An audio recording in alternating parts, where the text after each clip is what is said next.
You look incredibly well.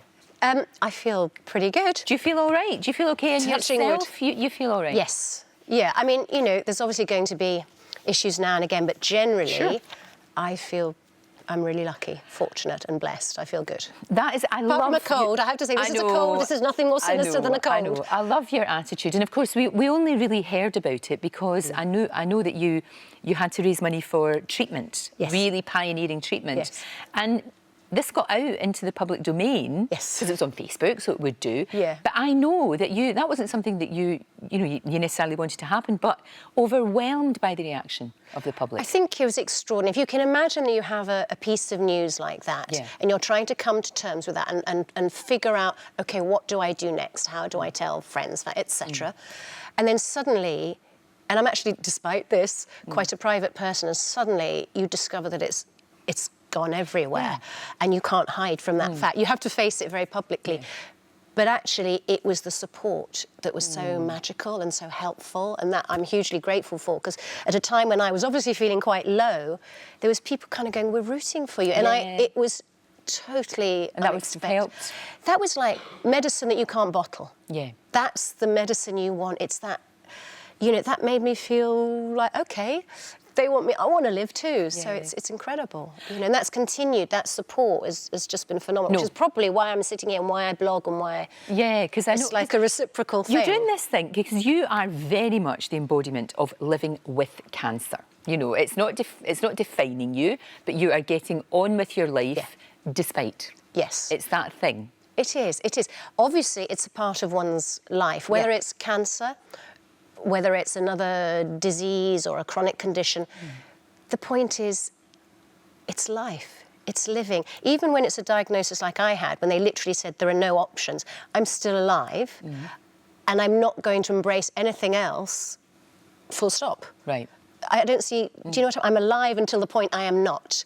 And that, to me, is the key. It's not to surrender to, not to surrender to something else. So you wake up in the morning and you seize the day. That's the thing. Absolutely. You don't wake up in the morning with that feeling of dread and doom and, oh my God, and that horrible waking you up at 3 o'clock in the morning, which I think all of us have had, you know. Just from life. Yes. You know, the mere fact of life. That's amazing, though. I mean, how do you do that? I don't know. No, I do. No, there's lots of... I mean, obviously, I have a background in yoga, and I have a background in shamanic healing and energy healing. Right. So I have a lot to draw on. Okay. But I'm going to say my life prior to getting this diagnosis, I probably would have woken up thinking, I've got 24 things to do. Sure. I've got oh my God, I'm stressed and I haven't even got out of bed. Right. Now, it's like your priorities shift. All the things that you spend a lot of time worrying about, the minutiae of life, that just had to go. So suddenly I don't have to worry or get stressed about things that we all do. Are really not doing us any good. So I wake up and I wake up and the key is, I just think how grateful I am for being alive. Wow. And if I can't think that, and there are days when you can't think that, I think of the small things. So I might think, oh, I'm really grateful for this lovely water because I'm, you know, thirsty. Or I might think, I'm really grateful that I saw the sun rise this morning. Right. I'm here to see the sun. I'm here to see it set. Simple, simple little things. It doesn't have to be big stuff. And I think holding an attitude of gratitude, and you can do it by faking it. You might not feel it initially. But if you can consciously call that into you at any time, just think of what you're grateful for in life, like being here, this opportunity to talk to you. Why wouldn't I wake up grateful? But what an incredible... Except it was early, so I wasn't that grateful when the alarm went. That's very true, that's very true. But you're wanting to spread this message. You're doing an evening, which I think is a great idea. You're going to do an evening, just seeing how that goes. Yes. Trying to help other people. Yeah. And trying to sort of give them some of your positive energy, I would think. Yeah. I mean, I think I assumed that other people would think like me. You don't know.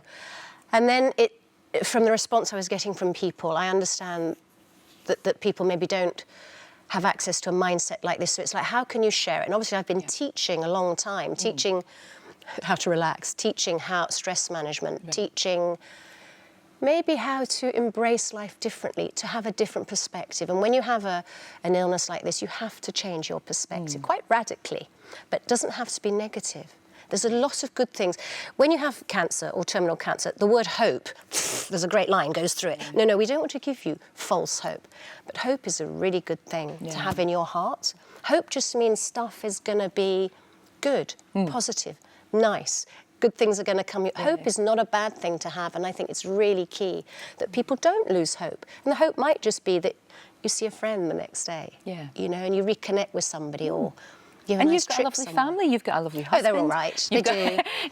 You've got your girls as well, and I mean that's they're the angels, thing. of course. Other people were writing me off quicker, and even people close to me, and they'd come, and this is no, I don't mean to be unkind, but it's people embarrassed or they don't know what to do. So they come, don't know what to say. Exactly. So they come, you know, and they're feeling very sorry and very pitiful. And actually, one thing that nobody wants is pity.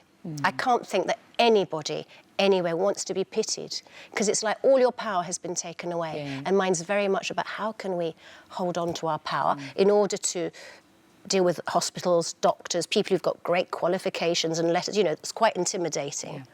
How do we retain that so that we still have authority over ourselves? Yeah, no, that makes perfect sense, Leah. It really does. I think you're remarkable. Absolutely remarkable. And good luck with everything that you're doing. I think this Cancer in the Art of Living. We'll put all the details in our website. It's going to be an experiential talk. Exactly. So people will have a little go at some of the things that I try, that I use, so they can sort of see, because it'll draw a lot on my practices. From the spiritual side, but that doesn't mean there's nothing to do with religion. It's just about embracing a different. It's using what you've got inside of you. I think it's remarkable. It really is. Come back and see us really soon. I will do. Have the best Christmas. Thank you. And thank you.